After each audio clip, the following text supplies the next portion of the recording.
रामायण का सबसे शक्तिशाली और भावुक क्षण वह था जब जनकपुरी में पिनाक धनुष टंकार के साथ टूटा और माता सीता ने भगवान श्री राम के गले में वरमाला डाली। क्या आप जानते हैं कि यह धनुष किसका था? इसे उठाने के लिए 5,000 मनुष्यों की आवश्यकता क्यों पड़ती थी? और रावण जैसा महाबली योद्धा इसे हिला तक क्यों नहीं पाया? तो आइए जानते हैं इस वीडियो में। इस दिव्य धनुष का नाम पिनाक था।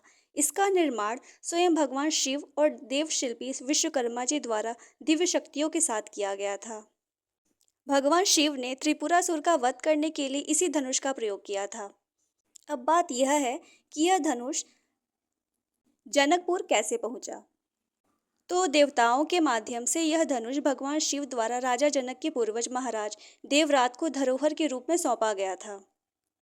यह एक विशाल लोहे के संदूक में रखा जाता था जिसमें 8 बड़े बड़े पहिए लगे थे। इसे एक स्थान से दूसरे स्थान तक लाने के लिए कम से कम 5,000 बलवान मनुष्यों की आवश्यकता होती थी।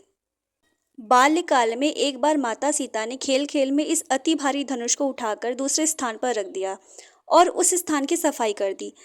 यह देखकर राजा जनक हैरान रह गए। उन्होंने तय किया कि उनकी पुत्री कोई साधारण कन्या नहीं है, इसलिए वे सीता जी का विवाह उसी पुरुष से करेंगे जो इस दिव्य धनुष को उठाकर उसकी प्रत्यंचा चढ़ा सके।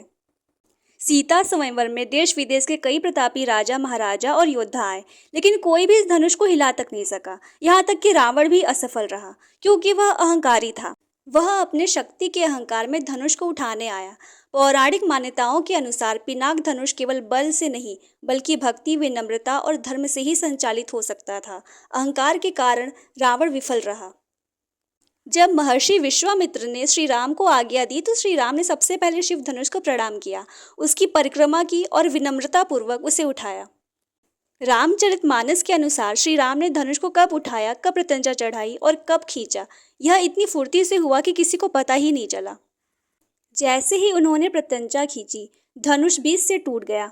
उसकी भयंकर टंकार और गूंज से ही तीनों लोग कंपित हो उठे। तो दोस्तों, पिनाक धनुष का टूटना यह सीख देता है कि अहंकार कितना भी बड़ा हो, वह धर्म और विनम्रता के सामने टिक नहीं सकता। अगर आपको यह पौराणिक जानकारी पसंद आई हो तो वीडियो को लाइक, सब्सक्राइब जरूर करें। जय श्री राम।